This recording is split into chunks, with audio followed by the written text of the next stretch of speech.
a esta situación de relato, de los militares presos, de tipos como vos que por ahí son perseguidos por las organizaciones de derechos humanos que teóricamente están defendiendo a los que eran tus compañeros desaparecidos.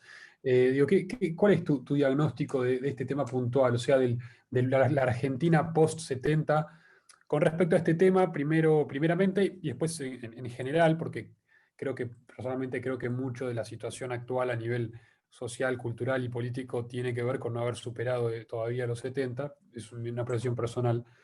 Pero bueno, nada, eso, ¿qué es lo que pasó después para vos? Siempre está el comentario de que los militares ganaron la guerra armada, pero perdieron la batalla cultural, por ejemplo, es algo que dicen. Digo, ¿cuál es tu diagnóstico? Primero voy a retomar algo que me dijiste, por qué, digamos, no utilizamos el camino gramsciano en esa época. Yo creo que sí, que no es que lo utilizamos, empleamos junto a ese camino la violencia, porque evidentemente para dominar un Estado tiene que estructura, acá y en cualquier parte del mundo, los fascistas, los soviéticos, todo el mundo, si no domina la estructura del Estado, vos no podés controlar el Estado, no podés controlar un país. Cuando más dividido está un país, se generan las guerras civiles, etc. Entonces nosotros optamos por el otro camino. Ese fue el gran error nuestro, de no haber depuesto las armas y no haber trabajado junto con el peronismo en las estructuras del Estado. ¿Vos me ves a mí? Sí. Ah, no, porque te agachaste por eso. No, me rasqué. Sí, Entonces, si no me paro, la estructura, no te veo. la estructura del Estado. Sí lo aprendió la Cámpora, sí lo aprendió a posteriori. O sea, ellos aprendieron que por la lucha armada no van a conseguir el poder, pero sí con la estructura del Estado, en una sociedad tan mansa como la nuestra. ¿Cuál es el futuro de la Argentina? Yo no le veo mucho futuro a la Argentina. Si nosotros pensamos que tenemos un país de, creo que 3.000 kilómetros, no me acuerdo, 3.000 kilómetros de extensión, o 3.500 kilómetros de extensión, donde tenemos una Patagonia prácticamente desierta. Tenemos un ejército que creo que era más poderoso que el ejército de Rosas cuando marcha al sur a combatir a los indios que el nuestro en este momento. Tenemos una clase política corrupta e imbécil. Tenemos una China que tiende a la hegemonía total del mundo, con grandes déficits alimenticios y fundamentalmente la falta de combustibles y una economía que intenta globalizar y dominar el mundo, enfrentándose o aliándose por un lado con Rusia y enfrentándose a, digamos, a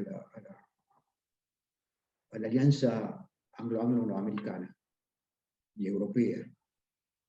¿Qué somos? ¿Qué es esta Argentina?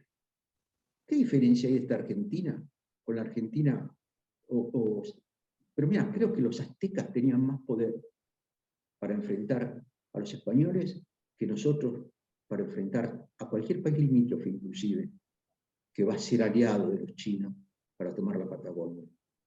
Y mientras tanto, ¿en qué anda la Argentina? El argentino común, ¿en qué anda? Fíjate, ¿cuál es la clase política lúcida, la generación del 80, la nueva generación del 80? O simplemente aquellos militares del año 30, o los militares del 55, o los militares que salieron a combatir contra nosotros. ¿Qué tenemos? La gendarmería, parando el Atlántida y bajando a la gente para ver qué los documentos. Un submarino que desaparece y nadie da explicación, después de que habíamos hundido un barco chino, y después que estaba espiando a toda la flota china, y nos hacen creer que estaban espiando a los ingleses en las Malvinas. ¿Quién da respuesta a todo eso? ¿Dónde está?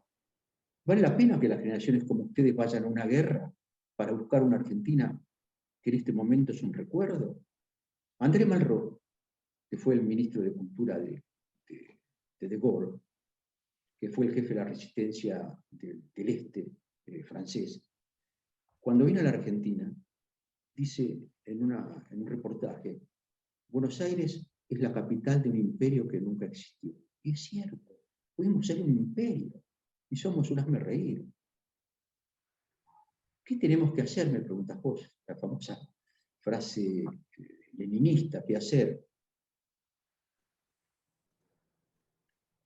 Preservar la inteligencia.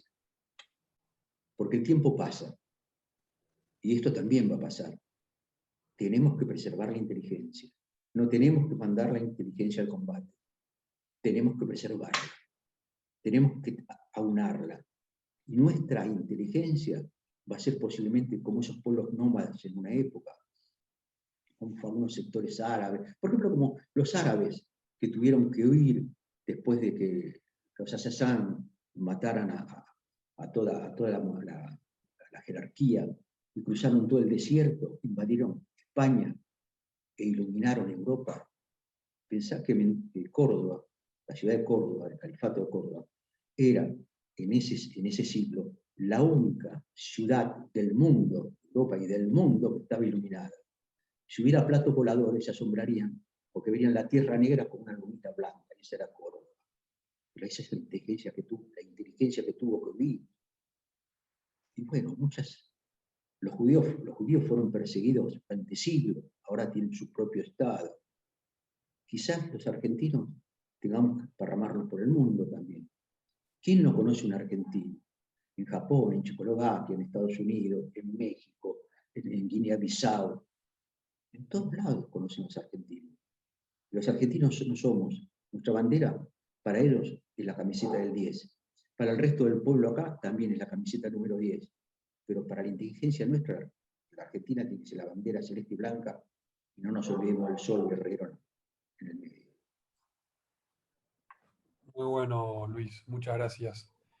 Que en esa misma línea, entonces, vos decís preservar la inteligencia. ¿Qué crees que podemos hacer? Y nos decía, los jóvenes, no mandemos a la generación de ustedes a una guerra por una Argentina que no es o que no fue, y no mandemos a la inteligencia a la guerra. O al combate, decías, perdón. ¿Qué es lo que deberíamos hacer nosotros como jóvenes? ¿Qué crees que deberíamos hacer con nosotros como jóvenes en ese sentido de preservar la inteligencia? ¿Qué es lo que nos toca? Digo, en ese momento a vos sentiste que te tocó luchar por la patria, con la lucha armada, con sus errores y aciertos, como decías, las cosas que el tiempo te enseñó, pero creías que tenías que estar en ese lugar. ¿Vos dónde crees que tenemos que estar nosotros hoy? Fundamentalmente en el estudio, en la producción, en el aprendizaje en el extranjero, en la hermandad argentina a través de todo el mundo. O sea, no perder contacto de los argentinos en el mundo, como hicieron los judíos, como hicieron los gitanos, y otros más que no recuerdo. O sea, no perder eso, no perder el tiempo en la lucha que nos presentan, porque no tenemos fuerzas para pelear. Nosotros no tenemos fuerzas para pelear contra la izquierda en este momento. Porque aunque la izquierda no tenga una fuerza militar, tiene el peso de los medios. Hoy, por ejemplo, yo tengo una campera verde, tengo una camisa verde, que no la quiero usar, porque la camisa verde, si la uso me identifican con los verdes o pensarán que soy homosexual con la camisa verde. Yo estoy en moreno, o sea, una camisa verde, capaz tengo problemas. Y es una estupidez que uno tenga que retroceder ante un color que era el color preferido de Paul Cézanne, porque unos tipos usan la camisa verde. Y esto nos va a pasar en todos los órdenes. Cuando hables, cuando vayas a un boliche, cómo te vestís, todo eso te va a diferenciar. Y te va a diferenciar sin enfrentarte, o te van a buscar el enfrentamiento, por cualquier motivo, porque son mayoría. Porque es la mayoranza.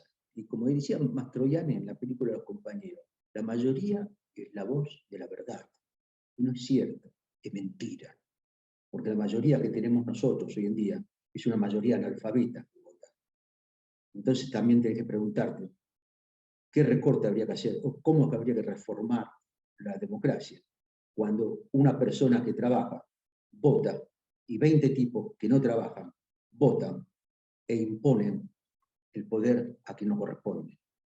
Todas son cosas que tenemos que ver cómo solucionar, pero no es que existe una clave para decir la juventud tendría que hacer esto, pero sí preservarse, no ir al enfrentamiento, tratar de curar las viejas heridas que tenemos en el futuro, tratar de poner paños paños de amor a la gente que está presa, a los familiares de los que mueren. Es lo poco que podemos hacer, y es mucho, y es mucho. Después de la derrota que tuvimos en la Argentina, no de la derrota nuestra, no la derrota de los 70, la derrota como país, la decadencia que estamos viviendo. La Argentina es un país en extinción. Nos van, yo uso una palabra que es fuerte y que es la palabra correcta, nos van a chorear la Patagonia, nos van a chorear la Antártida, nos van a chorear Jujuy y Salta. Y acá tenemos una serie de imbéciles que discuten en el Parlamento, no sé qué pavada discuten. ¿No?